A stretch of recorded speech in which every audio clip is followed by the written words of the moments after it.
you're not going to get better unless you have to surrender.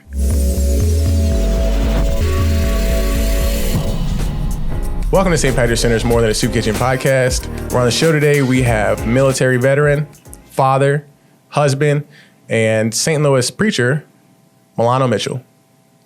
Milano, welcome to the show. Thank you. Thank you. We're so excited to have you.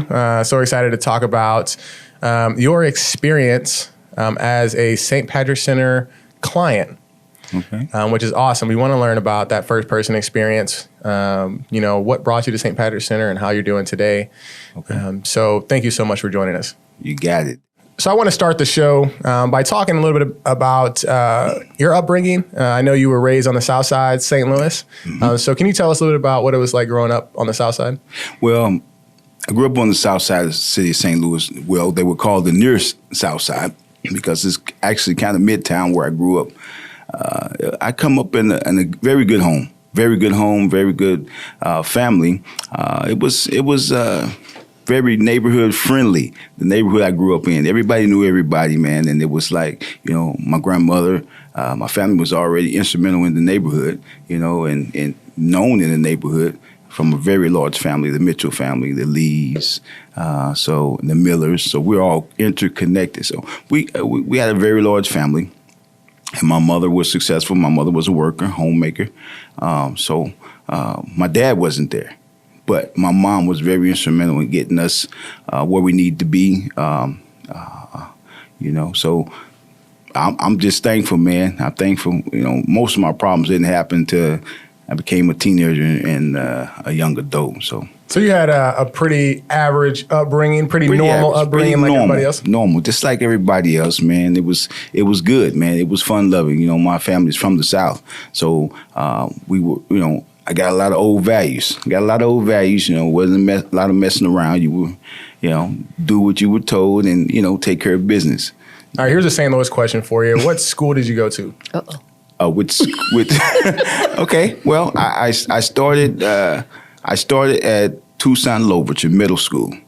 I started there. It's actually across the street from Maya Angelou's old house on Hickory. Okay. And so yes, I started there.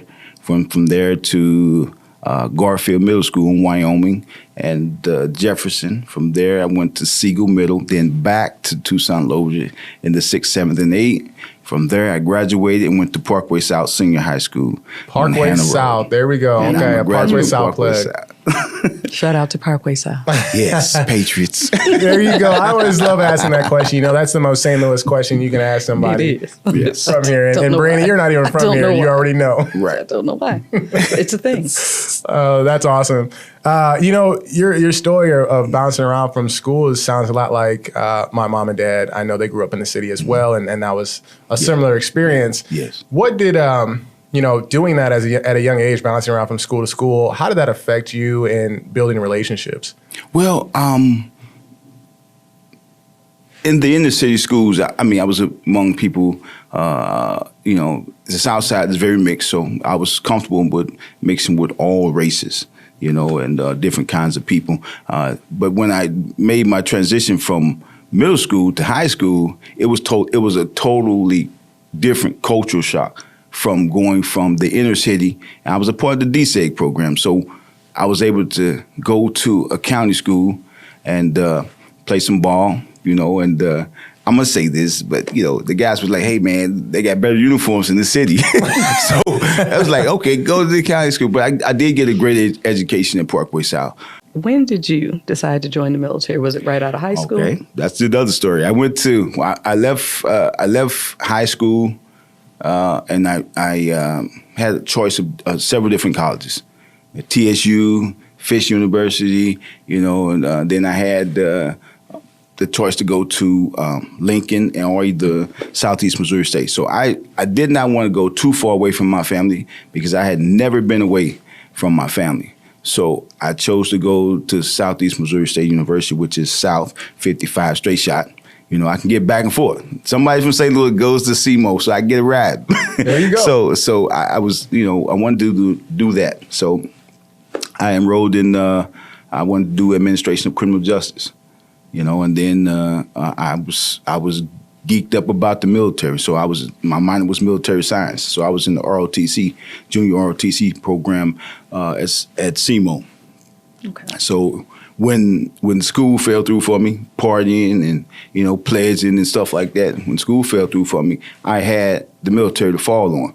And because I was already in the program, I went in the military with rank. Okay. So I just joined the military. I was like, well, I don't want to be on the streets here. I don't want to, it was a lot of, if you figure 91, there was a war on drugs. A lot of stuff was going on in the city of St. Louis. So I was in the bad. They were telling us we weren't going to live, so it's like, I'm getting out of here. And that's what I chose to do. Easier transition. Yeah. Absolutely. I was getting out of here. So what was your experience like when you were in the military? Oh, man.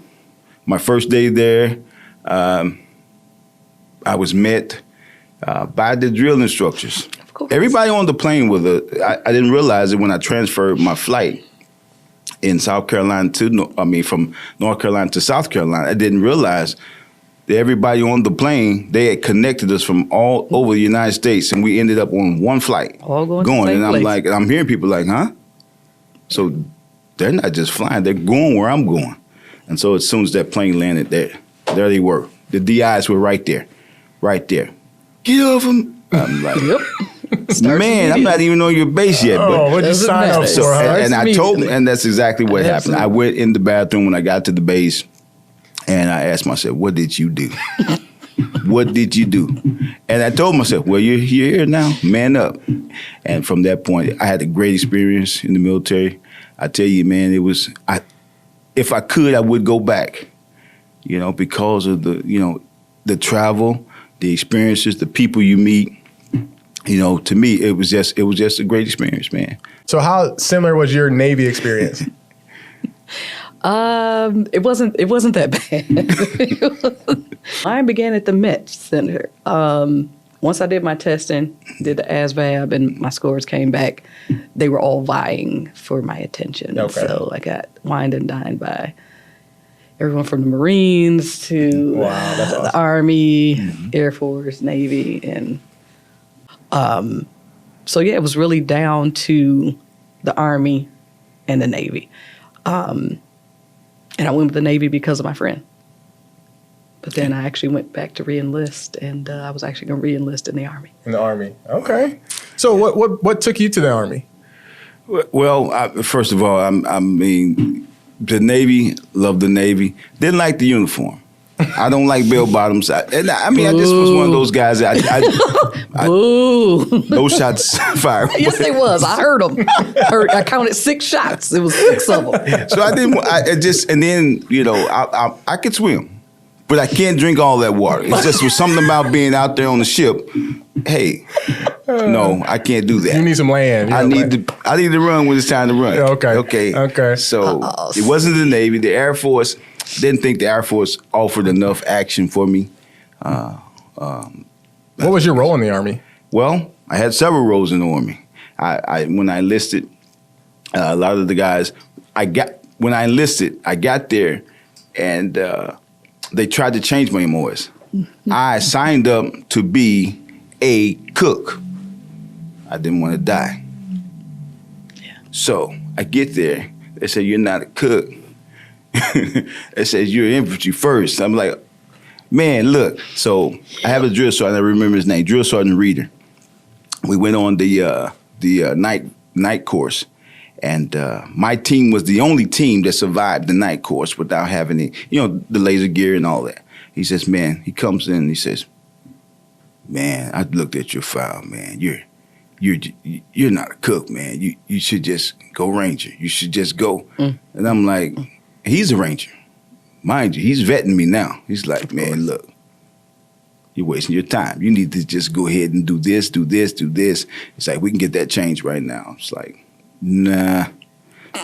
And you have, mind you, I'm in the Army at the time that the Gulf War is kicking off. Right. They come and tell us, hey, some of you guys may not make it to your MOS. You may be just getting shipped off. Now I'm scared. I'm real scared now because I never thought that I would be actually engaging in some combat or being prepared to be engaged in combat. I'm coming to, I'm going to finish some education. I'm going to, I had other plans, but the Army had some plans too. So that was my role. but it was very instrumental. I did not change my MOS. I was with some high profile groups. I was with the 89th Military Police Brigade.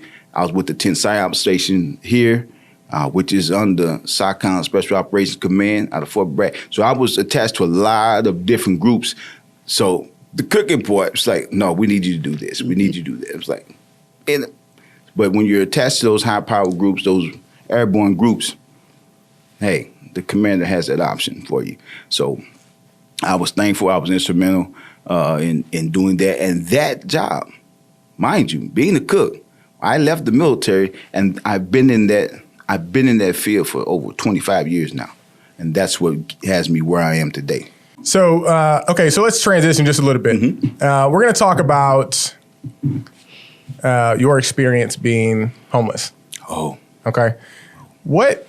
So you're in the military, you come back. Tell us a little bit about what that looked like when you came back, and then what led to your homelessness. Well, I began to, in the military, the latter part of my career in the military, I began to drink. I was drinking, I think it was a 30-pack of Coke 45, where I was stationed at Fort Hood, Texas. And I was drinking that every day. Went to a party on base, somebody's room.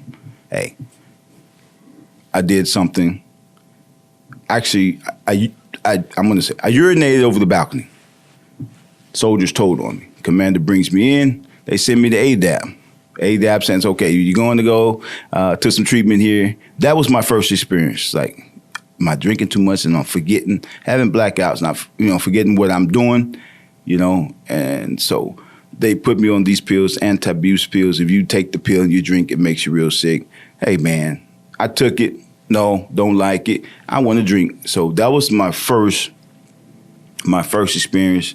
And so as I exited the military, actually that was the cause of the end of my military career. This is 1995, September 18, 1995, and when I'm separated. And I'm back home. I'm come back to South City. And I see guys, man, who are making a lot of money, making a lot of money. They're selling drugs, and they're having some fun. And I'm like, man, I went and put my life on the line, and I'm going to sell me some drugs. Boom! I instantly get popped off by what is called the Street Corner Apprehension Team, called SCAT, and I was sent to prison. The judge did not want to send me to prison. Sent me to prison. So I did do some time in the Missouri State Penitentiary. I was let out there April 16, 2006. So from that point, it was, I got saved. But I'm serving God. I changed my life around, but I ran into some troubles along the way. My alcohol use caused me to indulge in crack cocaine. So I became an addict, and my life was up, it was down. I was a functioning addict. I was able to go to work. I was able to pay some bills. But within 6 to 8 months, here comes the hell. I'm falling off 4, 5, 6 months, and I get married, and, I'm able to, things are happening good for me, then I fall off again. So it was, for the last 15 years, that's what my life looked like. Functioning, and it got so bad that it ended up causing me to be homeless. And so from I got divorced 2017, and from 2017, 18, 19, 18, 19, and part of 20, I was homeless, man. Couldn't stay with family. Family didn't no longer trust me. Didn't have any friends, so I was literally on the street.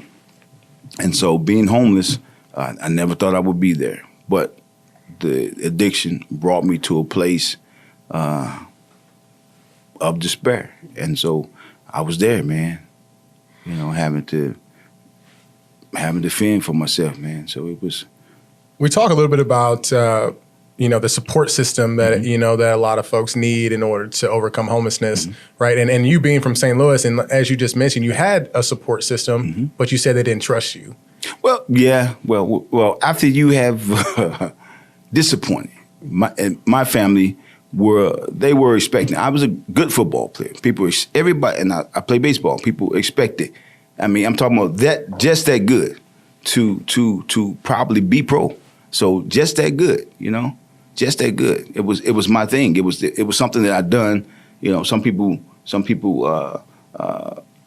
they cook well. Some people that which happens to be my profession. But whatever it is that they do, that was my thing. And families looking like, now you washed up, man. You messed up. Nobody expected me to get back. I knew that one day I would get back. I wanted to get back. But when you're addicted to drugs, you're addicted to alcohol, you're saying, I don't want this anymore. You're saying this every day, but you're back at it. So the will is there, but how to get it done, it's not there because, people say, well, just get a job. Okay, went and did that, got a job. But I can't function at the job because I don't know where I'm sleeping tonight. I don't know where I'm going to go and, wash up. I don't know where, am I going to eat today? What do I have to do? I have to sleep in the streets, so I'm worried about, the protection of my life. Right. What do I do? So I'm going to go give me a couple beers just to go to sleep at night. Get high just to go to sleep at night. So the homeless deals with a lot of different issues. And you can't. It's hard to function when you don't know where you're going to sleep. That's your core. For me, that was my core, my base. Absolutely. When I got that part, everything else got better. What led you to St. Patrick's Center? Okay, St. Patrick's Center. My cousin, he was very familiar with the St. Patrick's. He would always tell me, hey man, just go down there, man, go down there and do this, go down and do that. So I went and, my thing was, I was very impatient with people. I'm still today, I hate red tape. I hate trim the fat off of it. Let's get it done. But I had to learn to sit still. Let somebody help you. It's going to take more than a day, Mitchell. It's not going to happen like this. And so the frustration, man, because you just want it. And it's like, man, you're not helping me. But you're actually not helping yourself because you're letting people help you. So I had to sit still, be still, and let people find the things for me necessary for me. So when I got there, it was Darrell Weiss, who was with the Veterans Program. He liaisons with St. Patrick's, and he was looking for me from AmeriCorps. He's like, so Mary says, I come there one day, because I volunteered there. I used to volunteer at the shelter and stuff like that. So I was doing good stuff while I was homeless. They were like, hey, Mitchell will help me, stay. So, so I was doing that type of stuff. And then when the 10 cents, it's like, man, you're smart. Okay, we want you to be the mayor. So I'm at 44, 55 interchange. I wasn't downtown. We had that section right there. And they had moved those guys out downtown, but they would come over there. And I was like, okay, where's your paperwork? Okay, the CDC says this. So I kept abreast, and I was getting fed this information from those, I think it was the Mocha Bees. Those guys would come and arm me with information to keep them off of us. Because the CDC said let them shelter in place. Right. So they couldn't come. And so we were still living. I said, well, guys, we got to keep it clean. We have to do this. We have to do that. So we had a system with our homeless camp, But anyway, getting back to St. Patrick's Center, they helped me. They got me somewhere. They got me into the Joseph Center. They're like, look, man, I played them off for like 4 days. Like, man, look, you need to get there or they're going to take your bed. And so they helped me get there. And once I got there, they didn't leave me. They would come over, well, hey, we have this program. Let us help you in this job training program. So they were on me to let's get you. And as they saw that I was serious, the thing is, people come, but everybody's not serious. And when they saw that, hey, this guy's serious, yes, they extended, man, I'm talking about open arms to me. And come on. If I needed anything, they would not let me fall through the crack. Hey, you get in trouble. Hey, they were giving me personal numbers. Hey, Hey, call me. That was I would call me. Hey, I'm a little ticked off right now.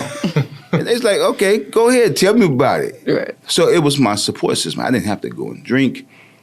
I can tell them about stuff that was going on with me. So that was my experience with St. Patrick's, and they were very good. And I have to say, Lucas that's my man right there. Lucas Peterson. Lucas Peterson, man, I still talk to Lucas. Lucas he helped me. I even interview people from St. Patrick.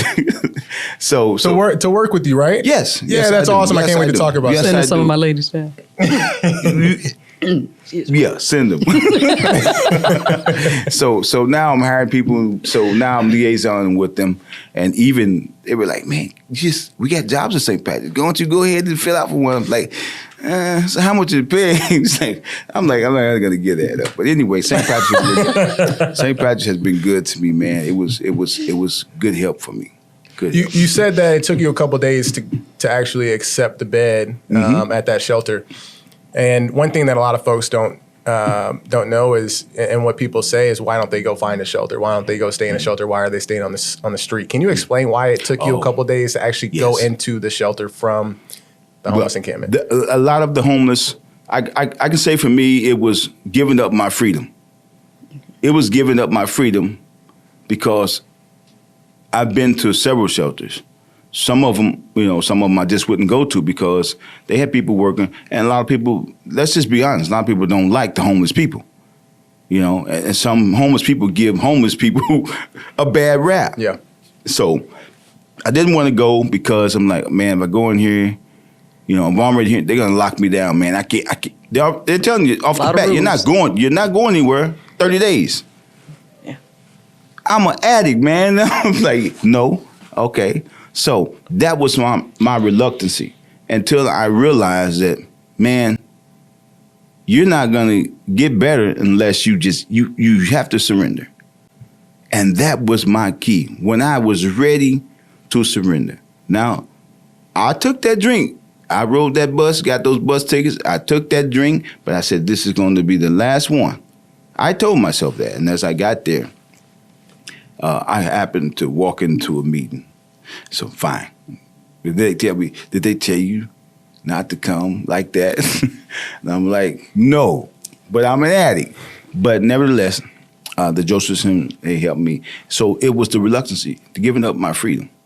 Giving up my freedom. And a lot of people, addicts, they have involved themselves in a system. It's a pattern. I know to go eat here for breakfast. I know to go here for lunch. I know to go here for dinner. I got to go here to get the clothes. I got to go here to wash. So they're in a routine, a cycle. And it's comfortable. Yeah, they have actually grown to have family on the street. So to break away, that's a lot of you have to get them to where they want to, they have to want it first, but right. To surrender, letting somebody else and trusting somebody to actually help you. That was hard for me because people have done me wrong when I was. Trust is a big thing. Yeah, so absolutely. So I know you said you referred to St. Patrick's Center by, was it a friend of yours? Well, my cousin, but Daryl Weiss, who works with the Veterans Program, was actually the one who got me down there, got me to the St. Patrick. So the VA and the St. Patrick's Center was working with me to get me where I needed to be.